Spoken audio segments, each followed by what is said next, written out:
Bom dia a todos e a todas. Nós estamos dando início à live capacitação sobre hanseníase do município de Sumaré. Eu sou Vanessa, sou apoio da atenção básica da região central de Sumaré. Eu sou morena clara, tenho cabelos cacheados, estatura média, estou com uma blusa lilás e máscaras. Nós estamos fazendo essa capacitação em formato online para os profissionais de saúde de Sumaré, em comemoração ao Janeiro Roxo, que é o mês de conscientização sobre a hanseníase. Eu estou aqui hoje com a doutora Kátia Celina Zani, a dermatologista do município de Sumaré, responsável pelo programa de hanseníase do município. Bom dia, doutora Kátia. Bom dia a todos.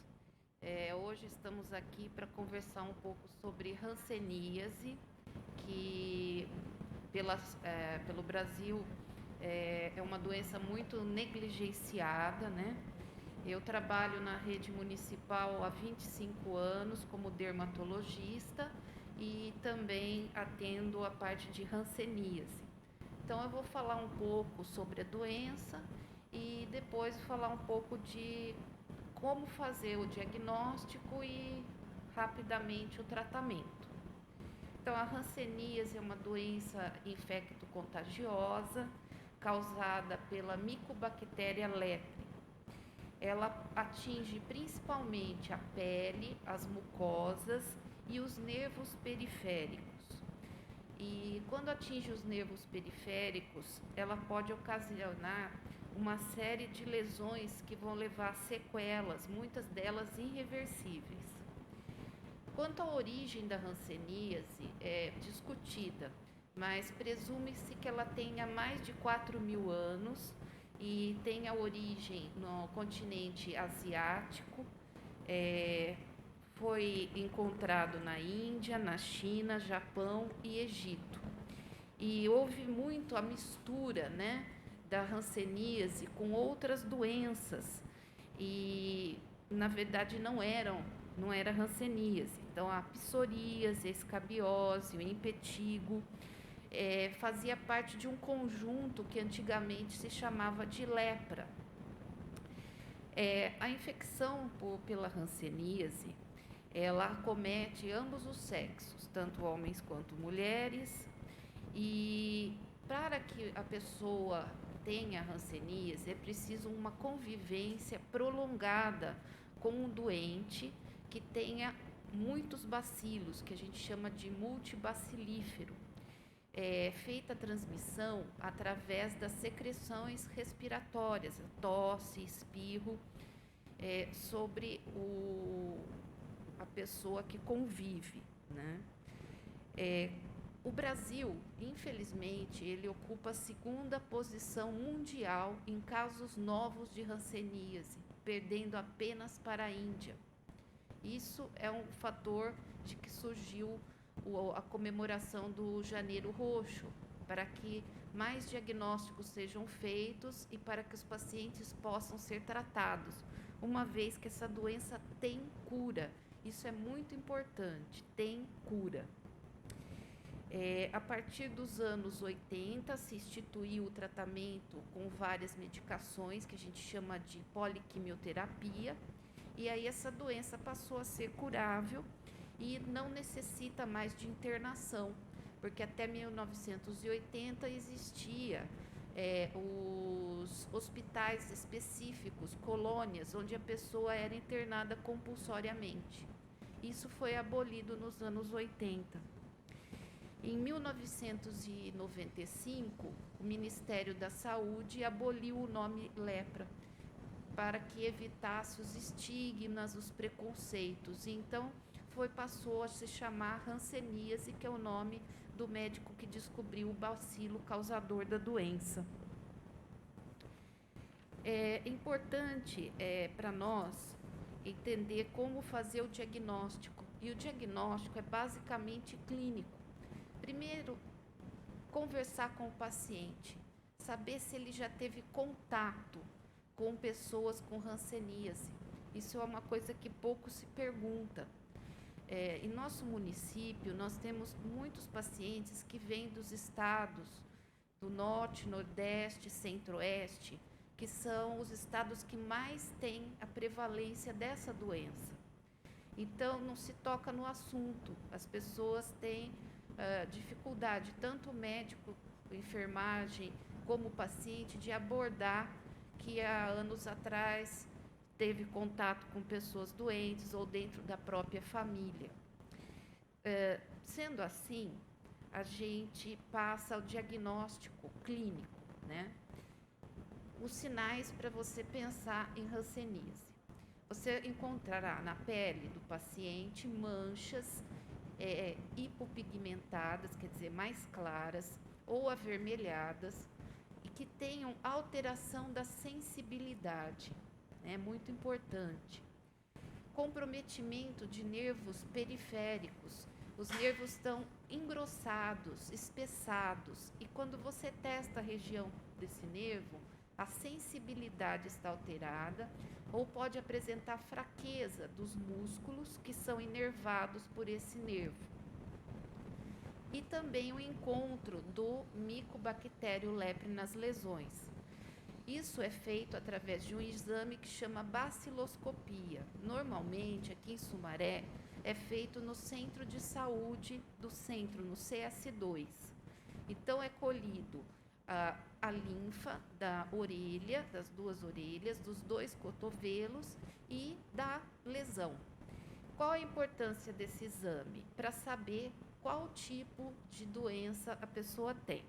Nós dividimos, então, em paucibacilares, aqueles que têm poucos bacilos, e muitas vezes a gente nem encontra o bacilo, né?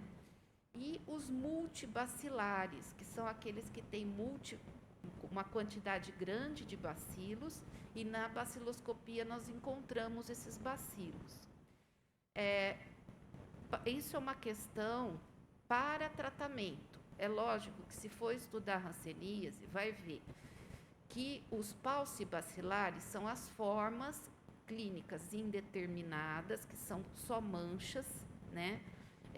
Normalmente poucas manchas, menos que 5 manchas, e aqueles com lesões neuronais, apenas nos nervos, que são os tuberculoides.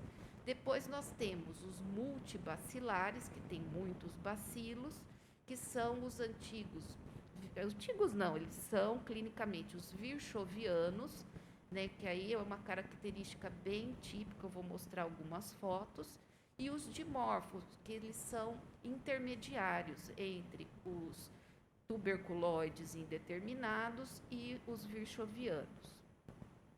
O importante é saber que o diagnóstico clínico é mais importante do que os exames, tá?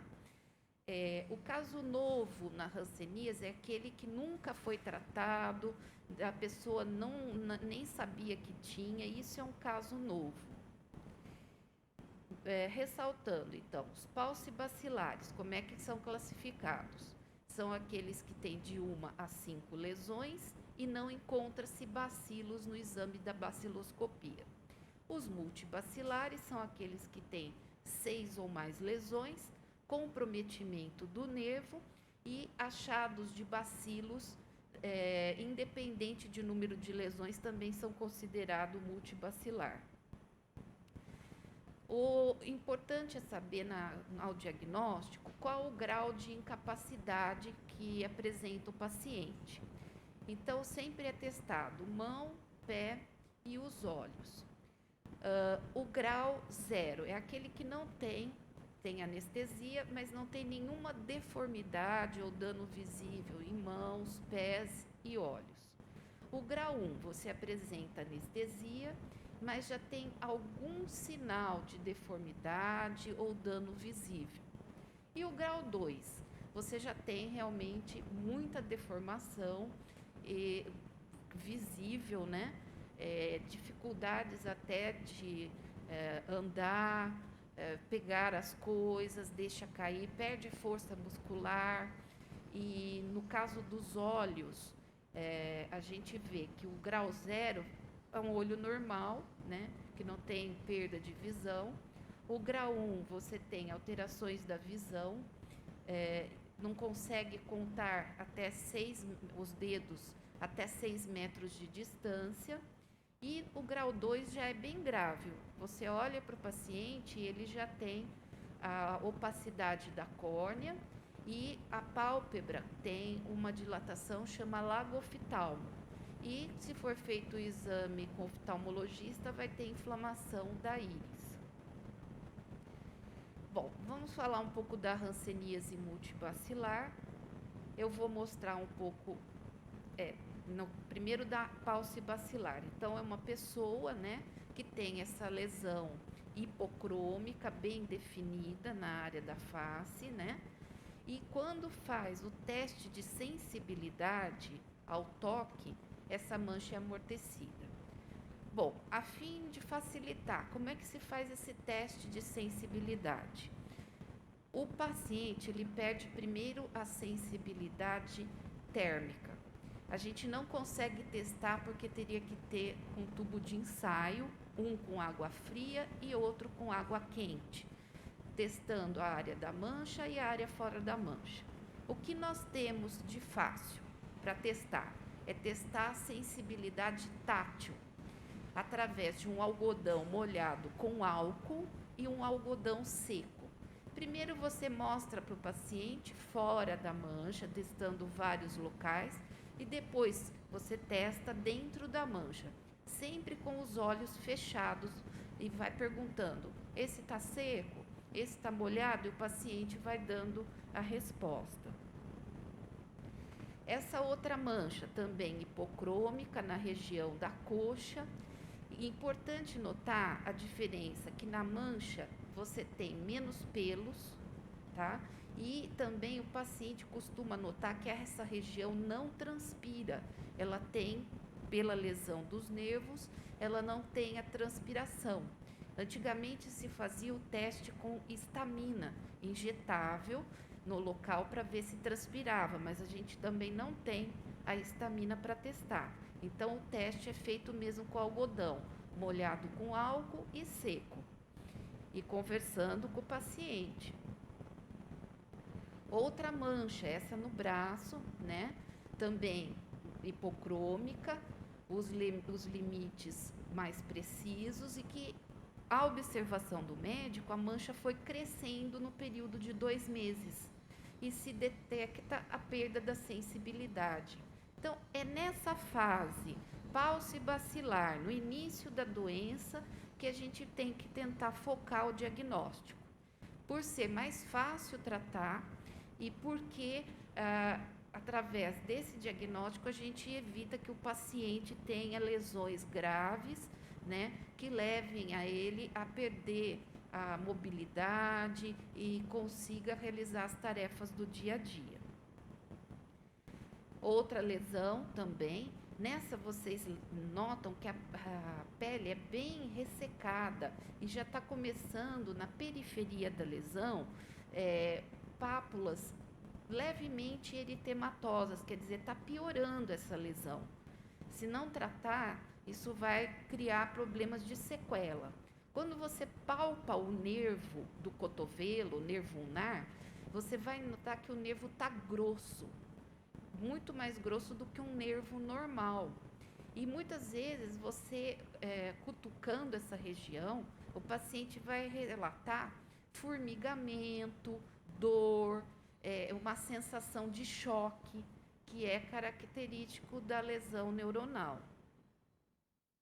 Essa é muito interessante, essa placa no pé do paciente e o pé um pouco inchado, né?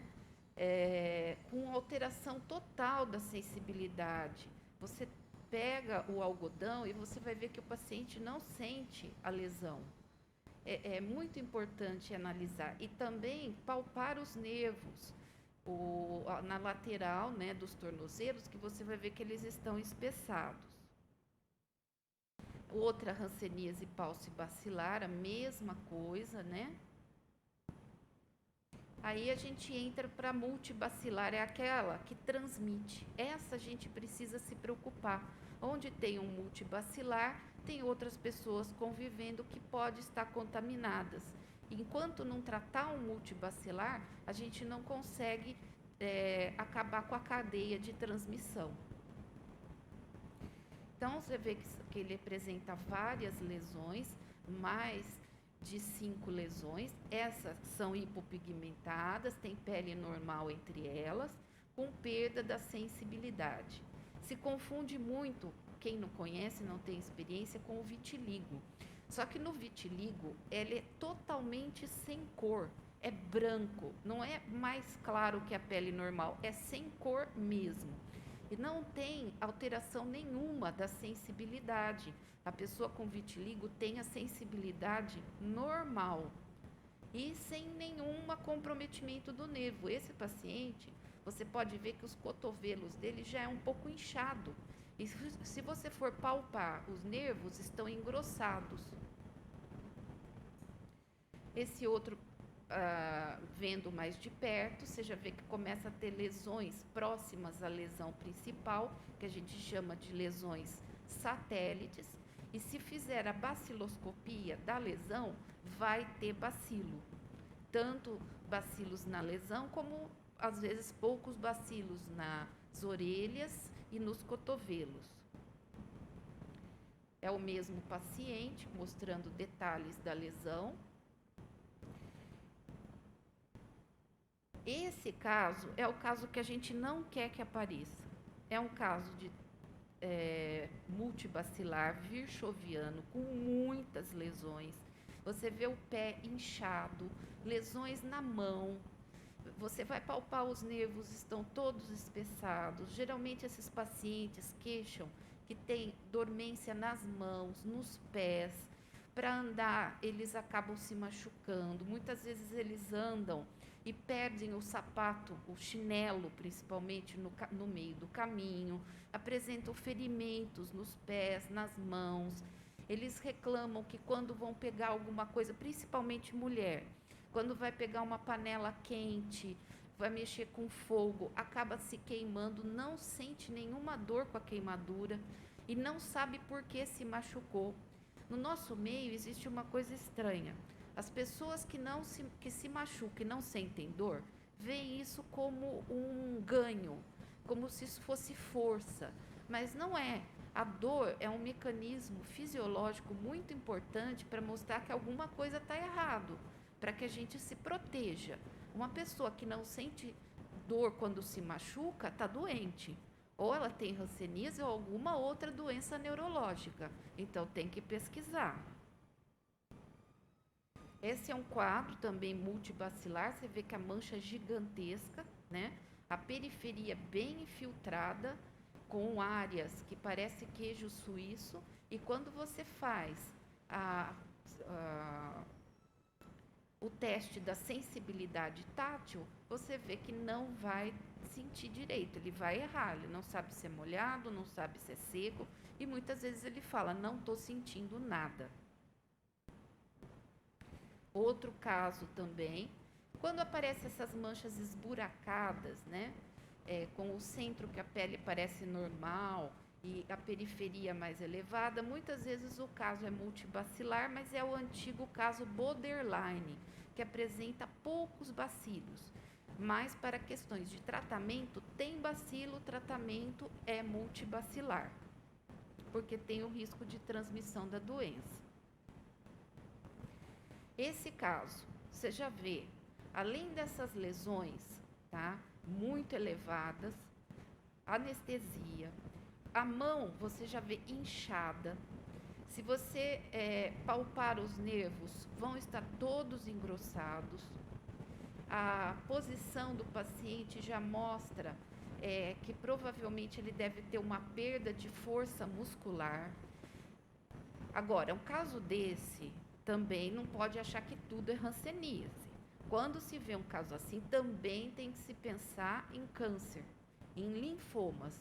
Então, é importante, pelo menos, pedir um hemograma, fazer uma avaliação, né? Encaminhar para o médico especialista, sim, mas também fazer os exames gerais do paciente, né, para não ter, assim, passar um linfoma cutâneo desapercebido, como hanseníase.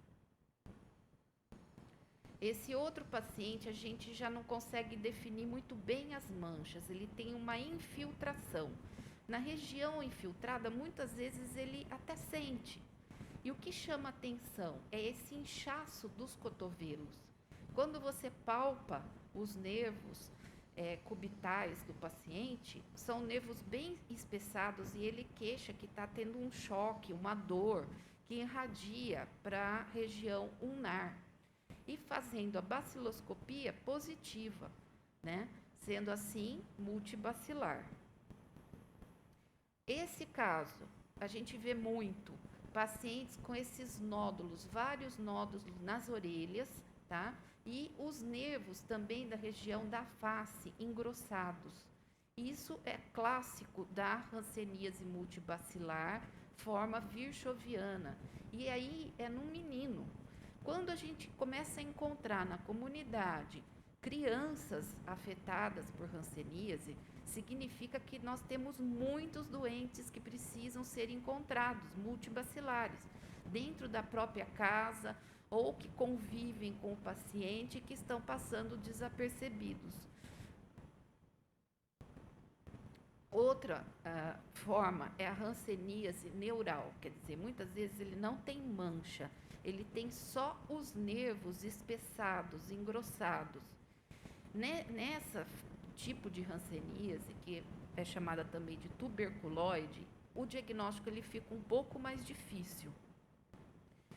Mas a gente tem que testar, né? Conversar com o paciente. É nessa hora que é muito importante conversar sobre o histórico, sobre contato com hanseníase, aonde ele morou, da onde ele veio, se ele trabalhava com pessoas dentro de algum lugar onde ele dormia, com várias pessoas que pudessem ser doentes. Seria ideal, nos casos que a gente não consegue diagnosticar, fazer eletroneuromiografia, mas o município não dispõe desse tipo de exame. Nem o município, nem o Brasil, por sinal. É um exame muito difícil. Muitas vezes, nos casos neurais, a gente trata sem ter 100% de certeza que é hanseníase. Esse do pé é bem característico, tá? Você tem o espessamento do nervo, né? Com alguns nódulos na lateral do pé e um deles está até ulcerado, né? Isso é uma hanseníase neural. É um caso mais fácil, quem tem experiência, e nesse caso o paciente vai ter anestesia no pé, vai ter dificuldade para andar, vai ter histórico de perder o chinelo. Isso é muito importante perguntar. Bom, aí vamos falar um pouquinho das reações. Que são reações? Quando a gente faz o tratamento da hanseníase, muitas vezes a lesão pode piorar, ou durante o tratamento ou no final. E basicamente por quê? Porque os bacilos estão sendo mortos, caem na corrente sanguínea e desencadeiam uma série de reações imunológicas. As reações tipo 1 ou reversas, normalmente é a piora da lesão. Então você começa a tratar e a lesão fica mais visível, mais infiltrada. A pessoa começa a sentir dor na região. Então, as reações tipo 1, geralmente elas acontecem nos pacientes paucibacilar, mas também pode acontecer nos multibacilares. E o tratamento dessas reações é com a prednisona.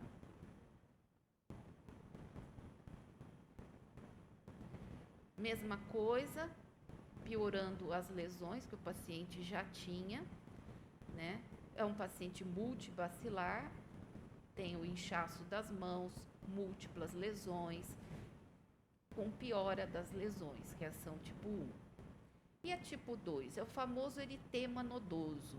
Eritema nodoso geralmente dá nos virchovianos multibacilares. Muitas vezes eles já até chegam para tratar já com o eritema nodoso visível, porque é tanto bacilo que o sistema imunológico vai atacando esses bacilos e fazendo essas lesões. Como se trata as reações tipo 1? Uso da talidomida. Talidomida é uma medicação controlada e só consegue prescrever o médico cadastrado na Secretaria de Saúde. Pelo risco dessa medicação causar malformações em crianças. Só é produzida talidomida pelo Ministério da Saúde, né? Pelos laboratórios da FURP. Não existe forma de comprar talidomida na farmácia. Então, aqui mais eritema nodoso, esses nódulos. Bom, o que a gente quer evitar?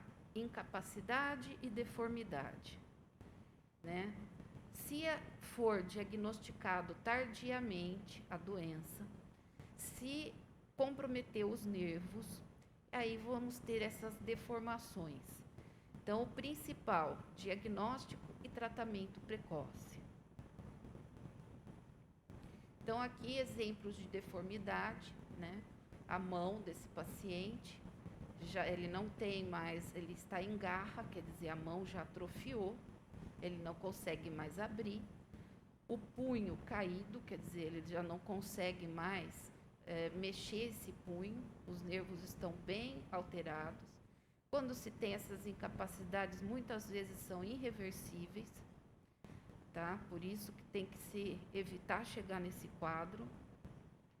Os pés, esse pé com essa ulceração típica, os dedos, ele já não tem mais os dedos, houve uma atrofia óssea, os ossos já foram praticamente comidos. Esse paciente já não consegue mais fazer as atividades dele normal. E nós temos muita dificuldade aqui de encaminhar esse paciente para usar um sapato adequado, uma prótese no pé, que seria o certo. Então, nós não podemos deixar chegar nessa fase, porque quando chega nessa fase, a chance de amputação é grande. Mas não é porque a doença é ruim, é porque nós não temos o controle adequado. O paciente não tem dinheiro para mandar fazer um sapato especial. O paciente não tem nem, às vezes, para comprar um chinelo.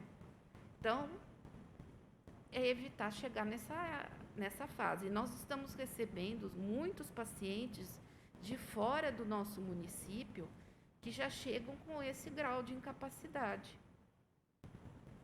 Os olhos, o que eu tinha falado, né? O lago oftalmo, que é essa pálpebra caída, né? E também o desabamento, tá? Do nariz, né? O osso do nariz, ele é comido, né? Porque é toda a inervação alterada e desaba o nariz. Quando você tem esses casos, normalmente também você vai ter queda de pelos das sobrancelhas, dos cílios. Fica aquela face típica ou faces leoninas. Vários pacientes, só da gente olhar para a face leonina, né?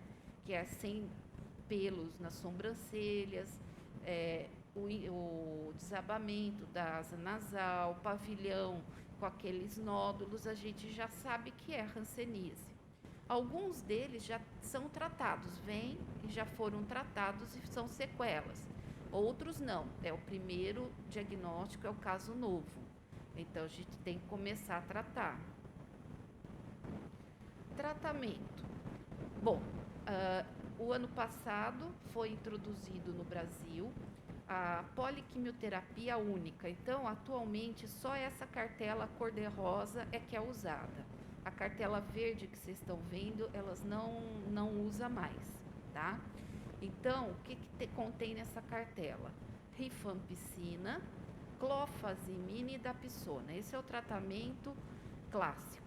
Se o paciente for multibacilar, quer dizer, mais de 5 lesões, com baciloscopia positiva, ele vai fazer 12 doses, quer dizer, 12 cartelas. Mensalmente, ele vai tomar a parte de cima e levar a parte de baixo para casa, por 12 meses. E se for menos de 5 lesões e baciloscopia negativa, paucibacilar, vai tomar a mesma cartela, só que durante 6 meses. Essa aqui é a cartela, tá? Com as dosagens das medicações. Então, isso é novo, a cartela é antiga, a gente já usa ela há mais ou menos uns 20 anos, só que foi se diminuindo o tempo de tratamento. E chegou-se a esse tempo de 12 meses para multibacilar e 6 meses para paucibacilar. Ela é uma cartela que é para ser fácil de tomar, né? Então, a pessoa vai no posto de saúde, toma 600 miligramas da rifampicina, 300 miligramas da clofazimina e uma da Dapsona de 100 miligramas. Isso é no dia da dose mensal. Leva a cartela para casa e vai tomando como se fosse uma cartelinha numerada, do dia 2, 3 até o dia 28. No dia 29, ela vai estar voltando no posto de saúde para tomar novamente o próximo mês da dose. Então, isso chama PQT única. O importante é que hanseníase tem cura, identificar, tratar significa curar, o quanto antes. Bom, acho que seria isso. A doutora passou pela hanseníase aí como um todo. O WhatsApp que está disponível na tela, ele está aberto aqui, tá? Quem tiver perguntas pode enviar para nós. A primeira pergunta que veio aqui para nós, doutora Kátia, como é transmitida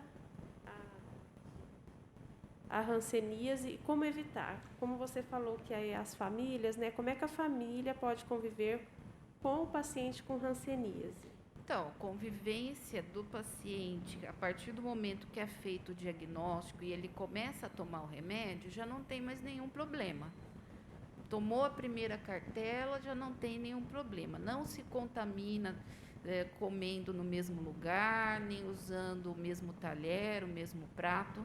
O problema é a contaminação que ocorre antes de saber que tem hanseníase, que é a mesma transmissão do nosso Covid. É a respiração, a tosse, o espirro. E quanto mais pessoas convivem próximas, grudadas umas das outras, vão pegar. Por isso que tem que descobrir a doença e tratar o quanto antes. Não tem que ter nenhum tipo de preconceito, porque a doença ela é totalmente curável. Aqui também estão perguntando, doutora, como é feita a baciloscopia para hanseníase? Ela é feita em todos os casos? Não, a baciloscopia, todos os casos suspeitos, ela é feita sim. Eu, pelo menos, acho importante porque a gente vai saber que tipo de doença. Muitas vezes a gente olha, pensa que vai ser, que não tem bacilo, mas encontrou um bacilo, vai tratar como multibacilar.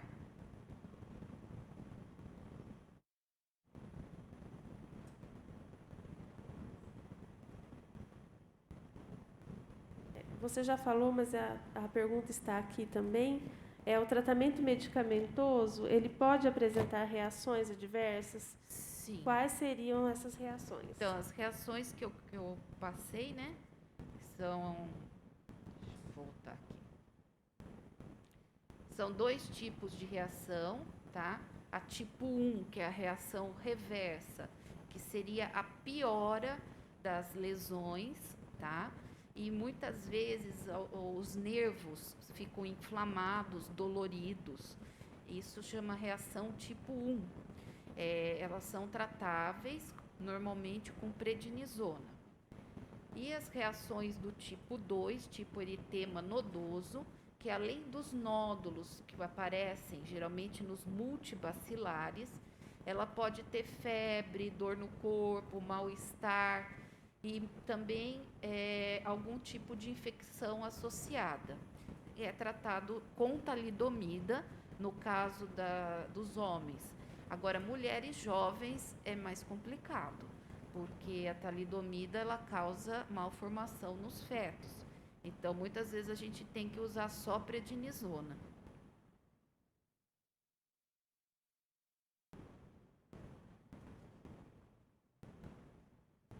Nos estágios avançados, as lesões e deformidades regridem para a cura total? Existe cura da doença, quer dizer, a pessoa não tem mais bacilo, a pessoa não transmite doença, mas o que já se deformou, aí fica difícil curar.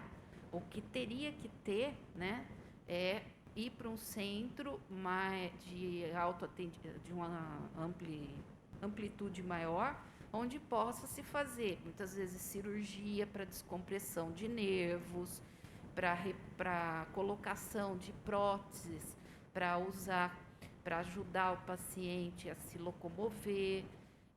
Agora, a cura do que o nervo já foi lesado não tem.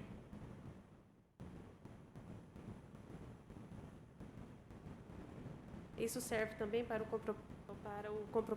comprometimento ocular, doutora? Também. Depois que você teve um comprometimento de, por exemplo, opacidade da córnea, você pode chegar num ponto de precisar de transplante. Entendi. Esse número do WhatsApp, ele vai ficar disponível, tá? É o número do WhatsApp da unidade de saúde do CS2. Então, quem tiver dúvida ou assistir essa capacitação posteriormente, ele pode deixar a pergunta pelo WhatsApp, né? Se identifica lá. Nós vamos encaminhar a pergunta para a doutora e aí encaminharemos a resposta para quem tirou a dúvida. Aqui em Sumaré, doutora, se o médico ou o enfermeiro, ambos podem fazer o encaminhamento para o tratamento da hanseníase? Sim, se a pessoa tem a suspeita que é hanseníase, tem a mancha, tem o teste de sensibilidade alterado, histórico de ter vindo com pacientes com hanseníase, deve mandar, sim. A hanseníase acomete todas as idades, doutora? Sim, acomete, só que normalmente as crianças pequenas, elas têm que ter uma convivência de 2 anos, pelo menos, com o paciente doente. Esqueci de falar que como prevenção, o que a gente faz é examinar os contatos do doente. Aqueles que não têm lesão, não têm nenhum sintoma, eles tomam BCG. Não é que a BCG seja como é que eu vou dizer, propícia a curar, evitar, mas ela tende a fortalecer o sistema imune para que, se a pessoa for desenvolver a hanseníase, desenvolver uma forma paucibacilar mais branda. Nós temos uma pergunta aqui da Nádia, do PA Nações. Ela está perguntando se teve aumento no tempo da medicação. Houve uma mudança, doutora? Não, ao contrário, houve uma diminuição do tempo, porque antes a gente chegou até a tratar a hanseníase por a vida inteira, quando tinha-se só a dapsona. Depois entrou a clofazimina, rifampicina, fazia-se o tratamento por 5 anos. Depois houve uma redução para 2 anos. E atualmente o máximo que se trata a doença é 1 ano. Agora, não pode confundir tratamento de doença com tratamento de reação. O tratamento da reação, isso aí é feito por muito tempo. O paciente volta e a gente vai tratando. Isso não significa que ele está doente de hanseníase, significa que ele tem sequelas. Eu estava conversando com o gerente da unidade, né, lá do CS2. O acesso para o tratamento de hanseníase, ele é bem simplificado no município de Sumaré. Tanto o médico, o enfermeiro pode encaminhar o paciente lá para a unidade de saúde. Se a equipe de saúde ela quiser fazer o contato telefônico com o CS2, ele pode fazer esse contato e a unidade de saúde vai passar o horário para o paciente vir. Se o paciente chegar com encaminhamento, também ele vai passar por acolhimento na unidade, vai ser encaminhado para atendimento com a doutora Kátia. Lembrando também que nós temos a Jaqueline lá, né, doutora Kátia? Isso. Normalmente a Jaqueline marca o dia certo para o paciente comparecer à consulta. Não tem dificuldade nenhuma Isso, para porque às conseguir. vezes vem da rede de atenção básica, mas também vem de outros serviços, vem da UPA, vem do ambulatório, né? Então, o acesso, né, à doutora Kátia é muito facilitado aqui no município. Tem mais perguntas, Cirilo?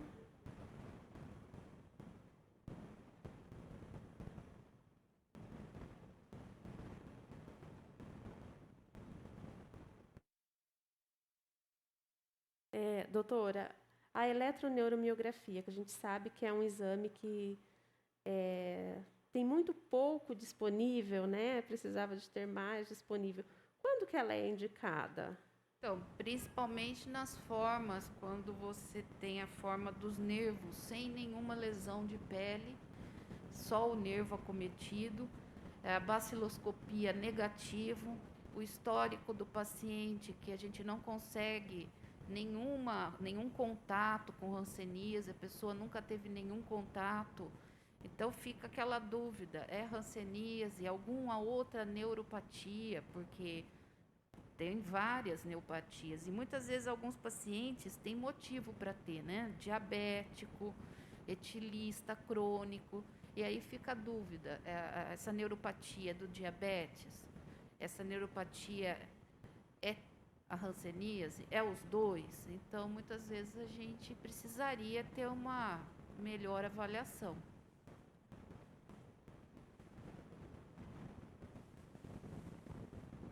A hanseníase, ela pode ser confundida com outras doenças, Kátia? Muita gente, inclusive o que acontece muito aqui no município de Sumaré. Eu espero que isso não aconteça muito, tá? As pessoas, por ter dificuldade de acesso com dermatologista no ambulatório, acabam usando a hanseníase para tudo que aparece. Então, põe lá, diagnóstico, hanseníase. Você vai ver, é psoríase, você vai ver micose, coisas assim, simples, né? Que seria. Simples não é, né? Tudo tem que ser tratado, que teria que ir para o ambulatório. Mas devido ao alto fluxo e a dificuldade do ambulatório, eles colocam para a doutora Kátia hanseníase e acaba indo lá, né? Isso. Até câncer, do jeito que eu falei, né? Do paciente com linfoma, também já foi para lá, né? E aí complica, porque a gente tem que mandar para o ambulatório, fazer tudo de novo.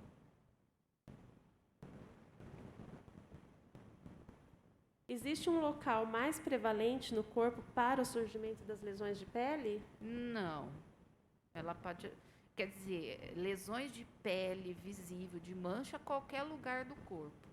A anestesia, né, de alteração de sensibilidade é face, mãos e pés. Entendi.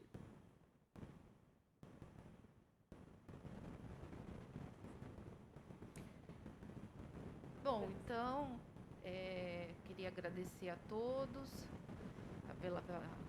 por ter me aguentado falar tanto, né? E qualquer coisa, entrar em contato com a Vanessa, da Secretaria de Saúde, e ela pode passar mais informações. Muito obrigada. Eu queria agradecer a todos que contribuíram para essa palestra, né, essa live. Ela vai ficar gravada. Então, os profissionais que não tiveram oportunidade de assistir ela ao vivo, eles podem assistir depois, em outro momento. As dúvidas, elas podem ser encaminhadas por esse WhatsApp, que as dúvidas vão chegar na doutora Kátia, tá? Agradecer ao Cirilo, que está aqui do meu lado, escondidinho, mas que fez toda essa parte tecnológica aí para nós, né? Nos deu apoio. Agradecer a Jaqueline, do CS2, a Dalva, o Fanuel, também contribuíram para que acontecesse. A Vigilância Sanitária, a Régia também, tá? Que nos ajudou aí nesse dia de hoje. Agradecer aí ao secretário de Saúde, Rafael Virginelli, pela oportunidade de trabalho e agradecer ao presidente daqui da casa por fornecer o espaço, né? Esse espaço excelente que permite aí a gente levar até os servidores da saúde esse tema tão importante nesse mês. Bom, quero agradecer a todos. Tenham um excelente dia.